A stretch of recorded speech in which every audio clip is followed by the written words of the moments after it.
So guys, welcome back to the channel. It's been a minute, but we're back and my god, do we have some stories to be telling you, lads. It's been a very eventful weekend. I was just out at Whea Natural World's Strongest Man under 100 kilos and my god, what a performance I had out there. It was a crazy weekend, a lot of ups and downs, but pretty cool result in the end. So let's get right into it. So it was a 2-day competition starting on the 4th of October. It was up in Dominus Crossfit Gym in York. Actually my first time ever being there. So it was cool to see the area, see what the other athletes were like. Very cool place, very cool venue. So yeah, we'll go at it event by event. So day 1 we had 4 events, which were the max log press, max deadlift. Then we had a 135 kilo farmer's walk, which we had to do 2 lengths of 15 meters. And then the last event we had was the Atlas stone to shoulder, 100 kilos, as many reps as you can in a minute. So event 1, the max log press. This one now I was very nervous about before I did, because I have never actually gone into a max log press in competition and not zeroed. So I was very apprehensive going into this, very nervous, and doubting myself a little bit.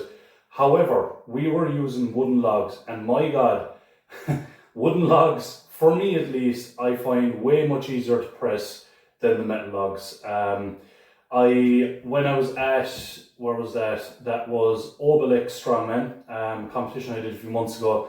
The first event was a 110 kilo wooden log for reps, and I managed to get 6, which is just far better than what I know I could have done on a metal log. So that had given me a bit of confidence. The grip just seems a bit better because you don't have super long handles, so you don't have to mess around with your hand position that much. Also, just even aside from that, where the weight is in the log, because all of the weight is in the middle and the log isn't hollow, the clean just feels so much easier. So I found the clean feeling a lot easier, so I felt a bit more confident with my opener. I had sworn to myself that I would not open at 110 kilos for fear that I'd fail it like I did at the start of the year at Irish Naturals. But the original plan was to go 105, but I was like, the clean just feels so good. I think I can do 110. So I was playing it really safe in the warm-ups, and I went for 107.5 kilos as my last warm-up set, which felt fine. Went out, did my 110 to start, and it actually went up so fast that I needed to take a step back. I kind of went up and wobbled back a bit, but back down to the chest, dropped it to the pads, and got a good rep, thank God. Next up then, just to go back myself a little bit, with this event, with the guys that were going, I only had proper data on one person, and that was Nick Green. As we were talking a few days before the competition, and he said he planned to get around 125. So I knew roughly what ballpark he'd be aiming for. And then above us then was Pavlos, who I just had an inkling of a feeling that he was going to be amazing at log press, because I had a quick look at the old Instagram. And my god, that man has some achievements under his belt. So, so I was looking at him and I was thinking, well, I'm not beating Pavlos. And I was thinking, I just want to keep as close to Nick as I possibly can this event. As for the other guys, I don't know where they're placing, whatever. Luckily, it shook out in such a way that me, Nick, and Pavlos were the last 3 left. So I was guaranteed top 3 in that event at that stage anyway. But anyway, back to my point. I did my 110, that flew up. Nick did 110 as well, which was no problem for him. So then we went on to 115 kilos. That actually moved better than the 110 because it was actually heavier. It didn't shoot up so fast that I wobbled. It kind of went up at like a comfortable pace. So I was really happy to get the 115 there. Then we had Nick. He attempted 117 then just to get ahead. Just in case I failed my 3rd attempt, then he'd win on the 2nd attempt, which strategically makes perfect sense. Like, that's literally what we were all trying to do in that event. Anyway, everyone was just trying to get that little edge on the previous person's attempt. So, so he did the 117, no problem for him. Then going into the last rep, my original plan was to go like 120, but the 115 felt so smooth. I was like, do you know what? I'm going to risk it. I'm going to go for 122 because I think 125 might have pushed it too far. You know, I wouldn't have known at the time. So I was like, 122, I think there's a decent chance I can get that. So went out to the 122. Little bit of a struggle on a lockout, a little bit slower towards the top like that, but got the rep all the same. Then Nick came out to match me on that and unfortunately failed the 122. I think, to be honest, I don't even think it was a case of him not being able to do it. I think he just got really nervous because he did look a bit kind of jittery before he went out. So a bit unfortunate there for him losing out in the rep. But because of that, then that basically locked me in second place for that event. Pavlos then went for 130, made it look like nothing. And then he was going to attempt a world record, which I believe was 140, so either 142 and a half or 143 kilos. Unfortunately, he failed that attempt, but nonetheless took the event win.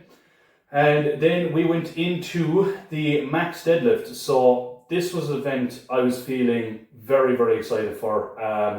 I was thinking if I needed to do it, if I felt it was necessary, that I would go for a PB of 290. But in the warm-ups, it was one of the guys was telling me from the under 85s, I believe it was either Bobby St. Ledger or Shane Murphy was telling me that basically the bar is more like a stiff bar. It's not like your typical deadlift bar. So they were telling me which bar to warm up with in the warm-ups, which was really useful. It did feel a bit different. It didn't have that same smooth feeling off the floor because the weight was kind of moving all at once as opposed to the inside plates and then the outside plates as you would normally see with a deadlift bar. So then I was thinking, right, this 290 might not be happening here. I'm going to have to really be like, try and conserve my energy a bit here and not make any silly mistakes. So my first attempt was 250, which honestly felt better than I thought it would because I think it was 230 in the warm-up and that felt a bit harder than I was hoping. So I did my 250, then came back around for my second attempt, which was 265, and my God, the adrenaline I had doing this lift, whatever it is about max deadlift, I can manage to get myself really, really psyched and perform it really well. The 265, I might put the 2 on screen, but I genuinely think the 265 actually moved slightly faster than the 250. It moved so well, so smoothly, because I was just so dialed in and just so like, it was pure just like focused determination and rage mixed together. So it was really cool. And then I had that finished. Once I had the 265 finished, I believe the only two people left in the runnings were me and Rene. Who was third? Pavlos was third. He had just done 260, so my second attempt had already beaten that. Now, I had to go before Rene, which means that I couldn't just see his last attempt and then beat it. I had to beat it before he even got it. So it was, I think it was Bobby St. Ledger and Shane Murphy come up to me again. They were saying, Dylan, look, you're already locked for second in here. Like, you could get a little bit heavier if you wanted, but like you don't need to push yourself here because you're already locked for second. But I felt confident that I could potentially beat Rene because I felt I had a lot more in the tank just because of how quick the 265 moved. So I was thinking for it, will I do 290? Will I do 280, 285? What will I do here? Because I knew Rene had more in the tank as well, but I just didn't know how much more. So I said, look, there's no point going for 290 to get the win and be fatigued as fuck for the rest of the comp. Go for a weight you know you can do, 285, which was my in-comp PB. Sorry, in-gym PB, you will say.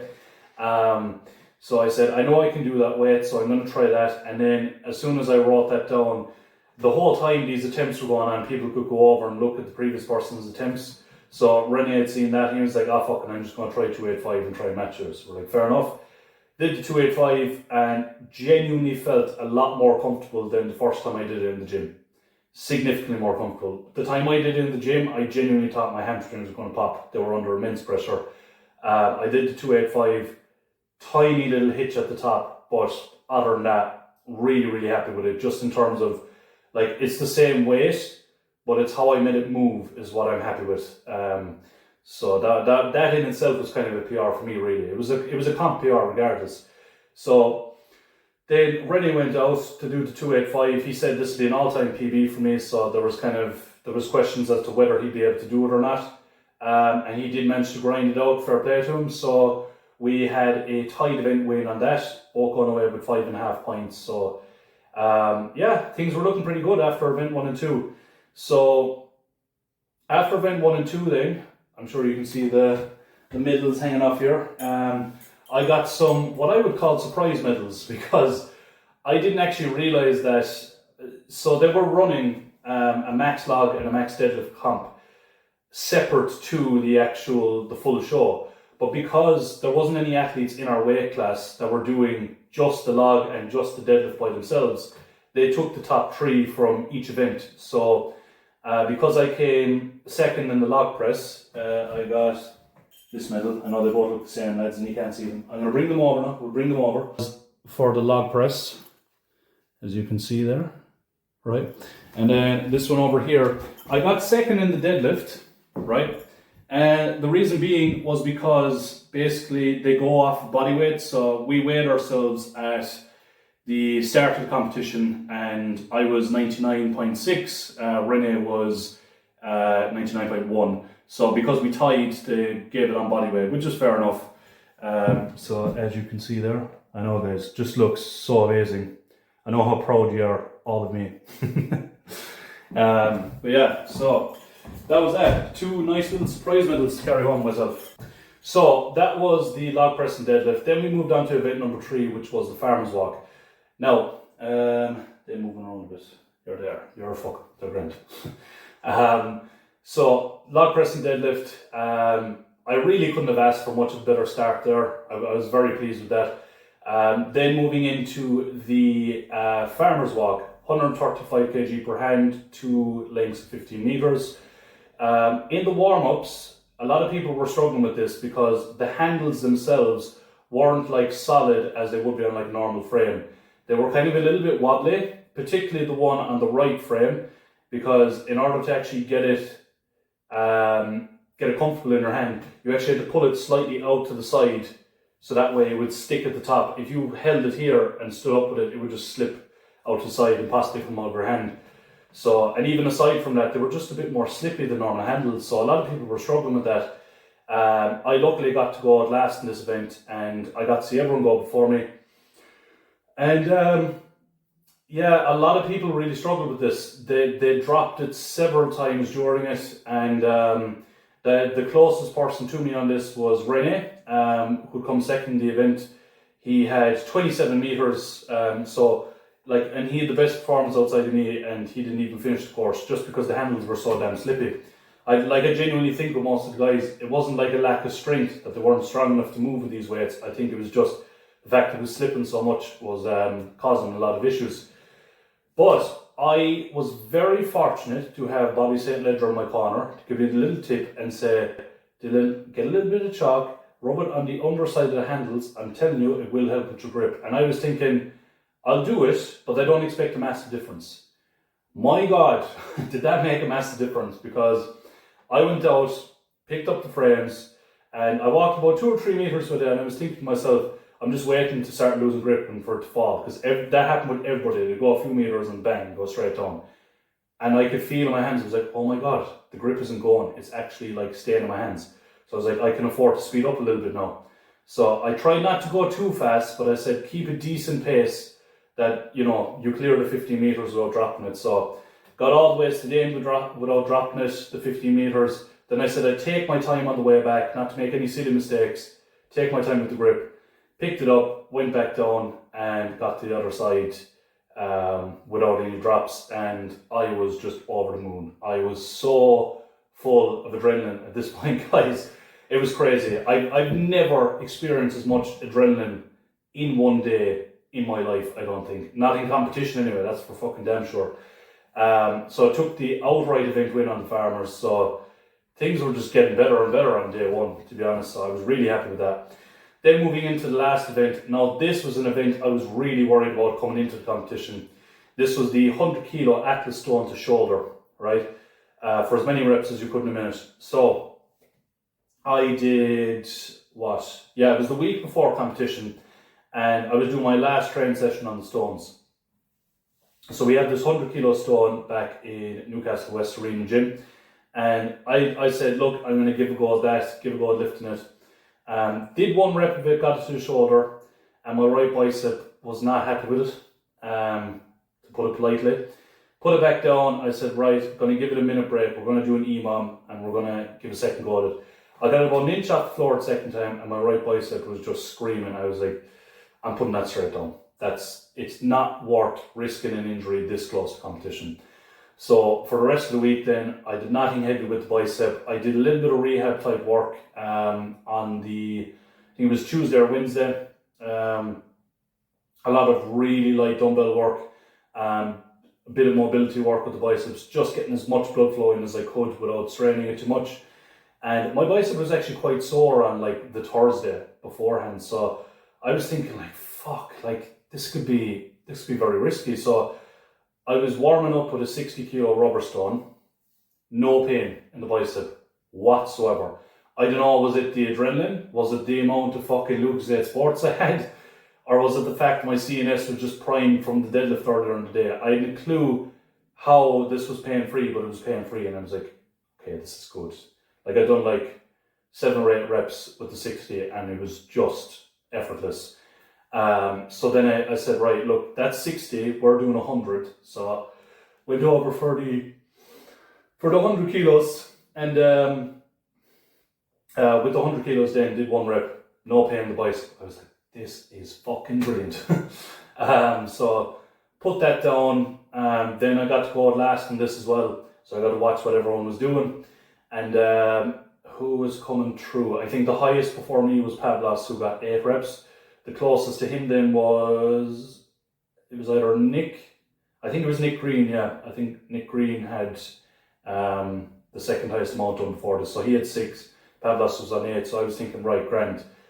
Normally on this event, like I've done 4 in training before, and that was a bit of a struggle. So I was like, I think I can do a bit more because I feel a bit better today. So I was like, aim for 6. Once you get to 6, see how that feels. If you can just get ahead of Nick, at least then you're tied for you're clear in second place. And obviously, if you have more time, then go for Pavlos and possibly try and beat him. So went in, did my few reps. I went in without the belt, and you know what? I think it actually helped me because it wasn't like restricting any airflow or anything in like that. It was very comfortable. And I did 8 reps in the end. I got to the 8th rep at the top, and all I could hear was 3, 2, 1. Just as I was bringing it down, I was actually a little bit annoyed because I was like, had I had like 5 seconds extra, I would have went down and attempted a 9th rep, 100%. I know for a fact that I had 9 or more in me. But time limit is time limit. You get done, what you can in the time limit. And that was 8 reps. Enough to tie for the win that event. So day 1 was absolutely probably my best performance to date in Strongman, 100%. I think going into day 2 then, if my maths is correct, I was 3.5 points in the lead of second. With Rene behind me, and I think either Rene and Pavlos were tied, or otherwise Pavlos was like a point behind Rene as well. But either way, I had a very comfortable lead, considering I only had 3 events left to do, and considering there was only 6 of us competing. So day 2, we had the very first one, Conan's wheel. So Conan's wheel was 210 kilos. And basically, we had no time limit, so it was just the furthest distance without dropping it wins, right? So that was fair enough. Now, bear in mind, I have never trained Conan's wheel, and even in training, I was planning on originally using like a yoke and trying to like walk around the circle with it. Unfortunately, just due to not having the right equipment and being able to get access to this yoke, I didn't really get an opportunity to train properly. That being said, I probably could have used my own one at home, but did I think to do that? No, I didn't. That would have been very beneficial for this event. But anyway, going into this event, I was last out. And who had gone before me? There was Nick had the best distance before me. He had, it was like 76 meters. So the way they did it is, like I'm sure you all know, like World's Strongest Man, they go in terms of like degrees. So this was done in meters. So the entire circle, one revolution was 24 meters, and they were marking it off in 50 centimeter increments.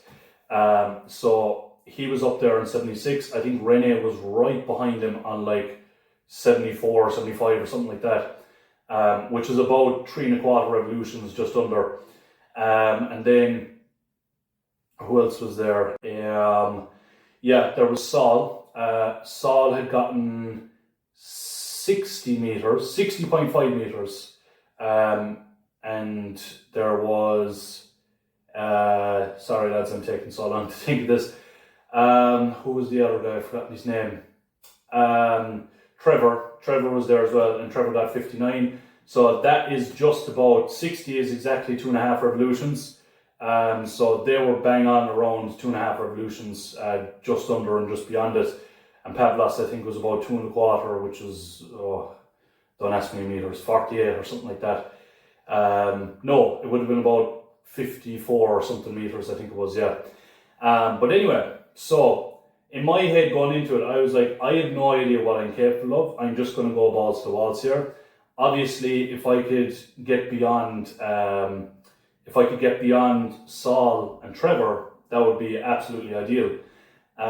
So I went in and I picked up the Conans quite high. So I had my arms like crossed like this, right?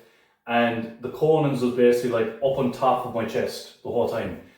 The reason I picked it up so high was because I seen another guy pick it up low and pick it up fast, and it rocked side to side. The weight rocked side to side. He got about 5 meters and dropped it because it was moving too much. So I said, pick it up slow, pick it up steady, and move around. Breathing is not your main concern here, right? So I went around. I done one revolution, right, at reasonable pace, and my face just kept on getting redder and redder from watching back the video. By the time I got to the second lap, my face had gone grey at this point from the lack of oxygen. Then I gotten to just under, just over 2 1/2 revolutions and dropped it. Now, at this point, I thought I'd only done 1 1/2 revolutions. Because of the lack of oxygen going to my fucking brain, I thought I'd only 1 1/2 revolutions, and I was like, I'm never going to catch these guys, there's no point. Like, I was thinking 1 1/2 revolutions, there's no way I'm going to do an extra 3/4 of a lap. But I could have done maybe another couple of steps, so I was like, just leave it, it's fine. I've lost that event, it is what it is. So I dropped it, then I found out the result. I tied exactly with Saul on 60.5 meters. So had I walked 2 steps further, I would have been outright third in that event, but instead I was tied for third, which was a bit annoying, but not the biggest deal in the world because I wasn't even aware of it in the moment due to lack of oxygen going to the old brain. I wasn't sure what I was doing.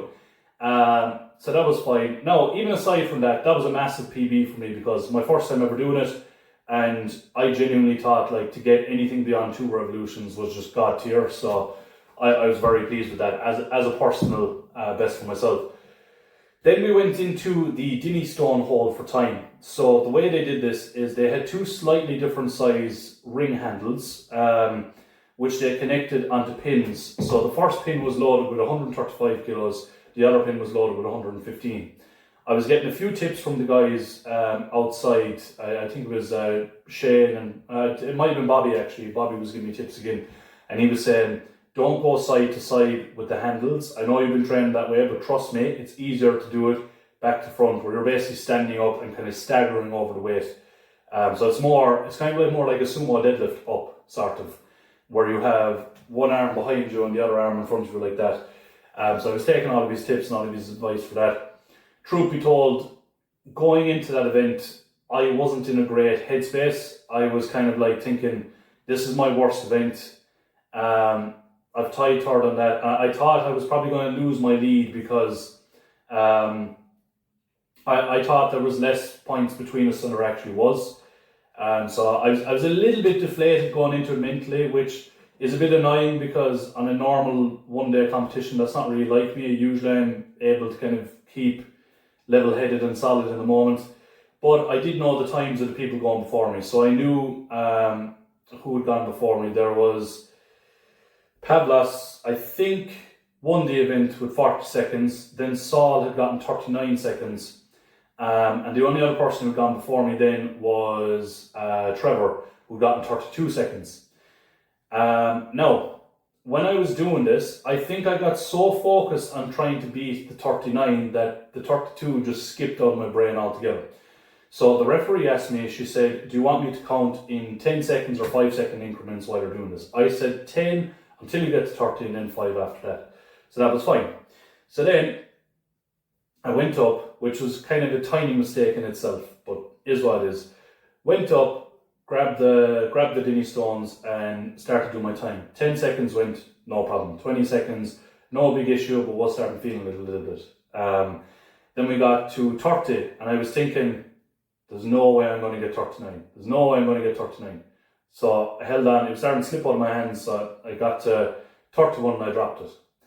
Then I only realised after, oh fuck, if I held on another second and a half, I would have been outright 5th in this event instead of last place. I could have gotten an extra point. So the fact that I lost a point in such a silly, miscalculated way, that really annoyed me and that got me in a bad headspace. I actually thought I was in like 3rd or something at that stage, but somehow miraculously I maintained the 2-point lead. And I think it was because all the guys who were at like bottom of the table on day 1 were now at the top, so the points were flipping a bit. So that kind of came to my favour. So I still had the 2-point lead going into the last event. So last event was 50 kg dumbbell press for 1 rep into 120 kilo sandbag carry for 15 meters into a 200-ish kilo sled drag for 15 meters back the other way.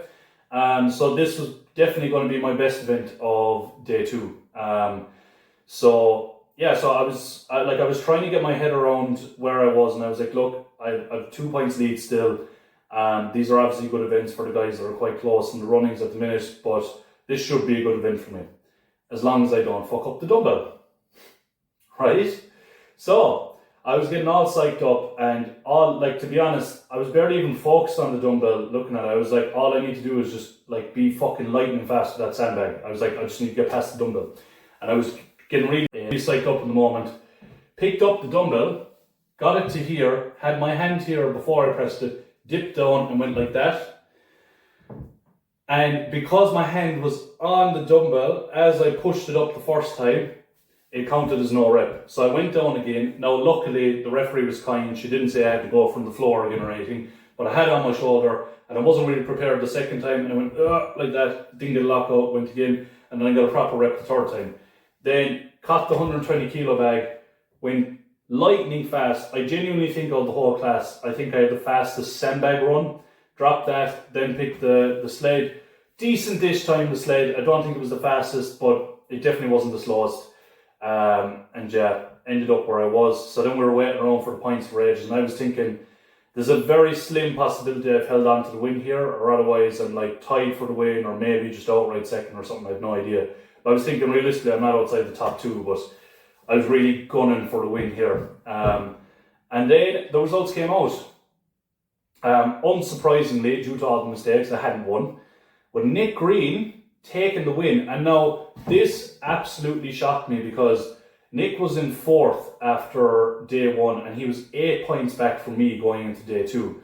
So I was like, do you know what, that is the underdog story of a lifetime. So I had to congratulate him. Like, I mean, like if you're coming back from that much, from that low of a English, motherfucker, do you speak it? That few points, we'll say, and then making it all back on day 2 to take the overall win is just insane for a world title as well. So nothing but respect for the man. And then I was tied second with Rene, but the way they worked it out was due to count back, because I had more event wins than Rene. I got the overall on that, so he got the overall on the deadlift, and I got the overall on the full comp. So fair play to all the guys. Like, Rene was absolutely awesome as well.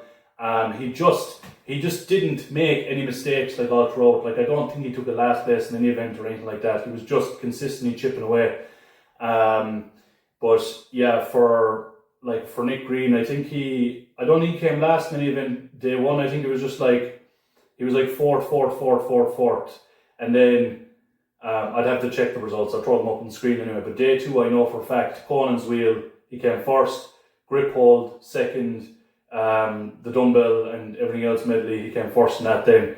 Just picked me by half a point in the end, so fair play to him. So yeah, the Natty Crusaders guys, those guys, they're pretty strong guys, 1 and 2 in the world. Mainly Nick, because he actually made the company, but I bought the shirt. I'll show you that in a minute. But yeah, absolutely class performance. Now, just to go over my overall performance, truth be told, I was not very happy with the result, mainly because I knew I made silly mistakes on day 2. Silly mistakes. I actually looked back at the times on the dumbbell medley. I'm going to call it the dumbbell medley, dumbbell and sandbag and all that shit. I looked at the medley, the times for that, and I think even if I got the dumbbell the first time, I still think I would have been in 4th place in that event, because I think the next closest time is like 5 or 6 seconds faster for me. And I think realistically, with the 2 attempts with the dumbbell before, I think I might have saved myself like 4 seconds, but I don't know, I think that still would have been a bit too far out, because I was a bit too slow on the sled drag. But like the ones where I know I could have done better were like the grip hold for definite. That was just silly mistake. It just forgot it in the moment. And like had I gotten, even if it was just the grip, even if I had just placed one higher than that would have been half a point ahead of Nick, and I would have won the whole thing. So just silly little mistakes. And the Conan's wheel then, I would have needed someone shouting at me to tell me what distance I was to motivate me to walk those 2 extra steps. But the grip was the main thing. I think that's the thing that really cost me the title. So a bit unfortunate. To quote Lucas Hatton, I didn't earn second, I lost first.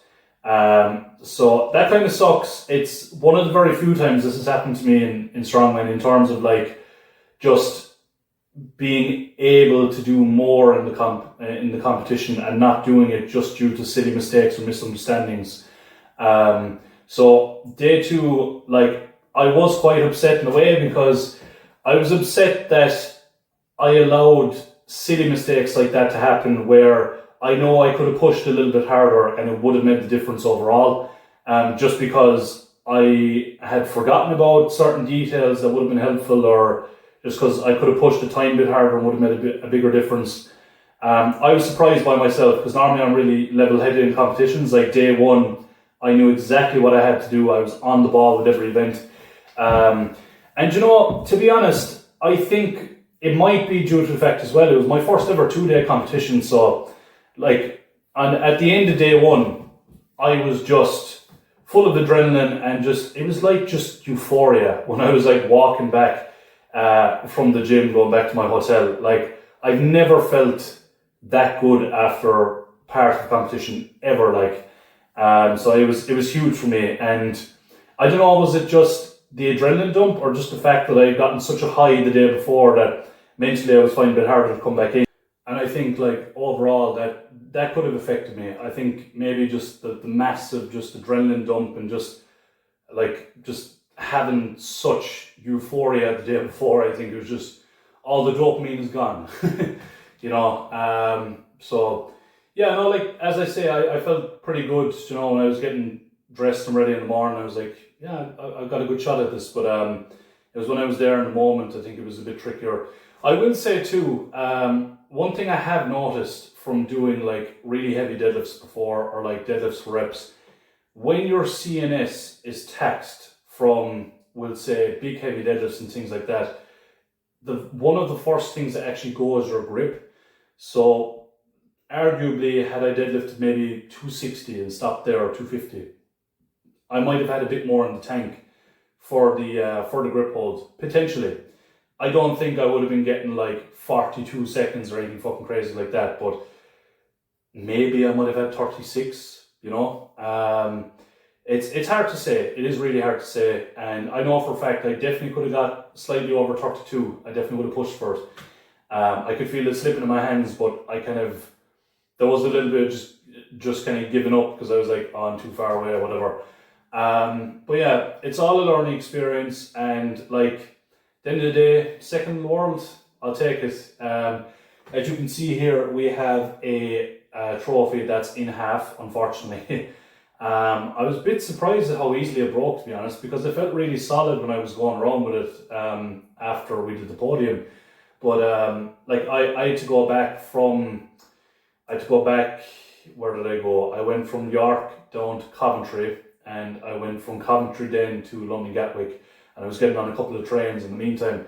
But like, I put it in my bag at the very top. I wrapped it in like some soft like tracksuits that I had, and I wasn't like throwing my bag around the place or anything, and it just broke, and I didn't even notice it until we got to customs inside the airport. So I was just like, what?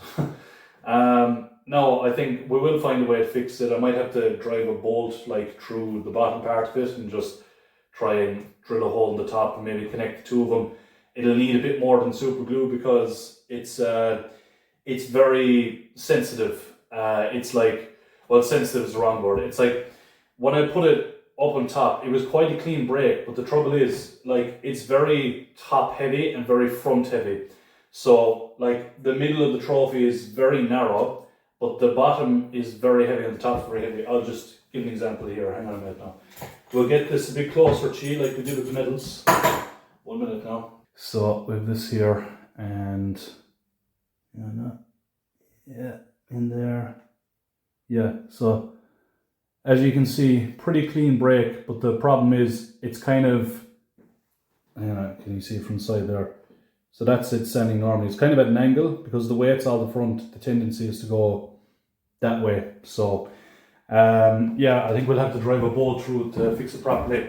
Oh yeah, just to show this part of it as well. As you can see, world champion men's under 100 kilo, second place. Let's fucking go.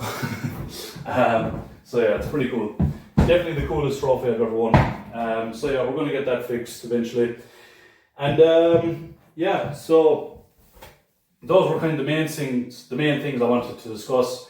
I plan to move to Australia next year, so chances are I probably won't be around for next year's one, which is a little bit of a pity, is what it is. But 2 years from then I'll come back. It depends on my body weight, to be honest. I might actually move up to the Opens because my next comp is under 105 kilo, Ireland's strongest natural. So yeah, we'll see how that goes. But yeah, I will definitely be coming back to Whea again, and I want to win a world title out there while I can. So just to show you as well, guys, the merch, Natty Crusaders for Nick Green, the man of the hour, the man with the world title, fair fucks to him. I'll just show you the shirt here. We're going to delete this bit now, lads, because we're changing shirts. I can't show you that. So this is the t-shirt here. As you can see, we got the symbol there, the old Natty Crusader. Can you see it? Yeah, just there. And then we also have the back of the top. Thus thou even hoist. I might have given him a little bit of help with some of those quotes. I think this is the one I came up with. So yeah, but no, really cool shirt. But yeah, I will leave a link in the description. If you want to buy a t-shirt off of Nick for the Natty Crusaders, go to Instagram and type in Natty Crusaders Apparel. There should be a link in bio there. I'll try and find one and stick it in here as well. Absolutely class tees, highly recommend them. And yeah, guys, that's pretty much my thoughts on the overall thing. Pretty happy to come second place overall. As I say, I hadn't earned it. I just lost first and got that instead, which is still, look, second in the world. We'll fucking take it, like. But yeah, next comp is Ireland's natural strongest man under 105 kilos. The events, guys, oh my god, do they look fucking class for me. They're really good events. Do you know why? Because there's no grip hold. There's no grip hold. There's no Conan's wheel. Yes. But yeah, I'll go into that in a later time. We also have to do the predictions for the World Tour Finals, which will be coming out soon as well. There's been a lot of chopping and changing there. Some athletes coming, some athletes not going. So yeah, we'll get around to that, guys. But if you like the video, leave a like, leave a comment, subscribe, click the bell icon, share it around if you like. Yeah, do all those cool things, and we will see you guys in the next one. Moving on to the under 100 kilogram men. In third place, it's Rene. Well done, man. Congratulations. Thank you.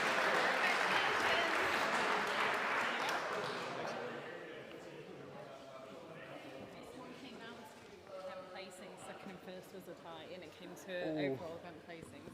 Oh, I've just been informed the under 100s were tied on points.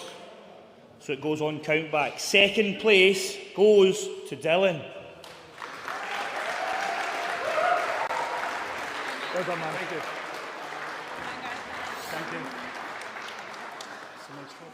Thank you. And the winner of the men's under 100 kilograms is Nick. Well done, man. Congratulations. Well done.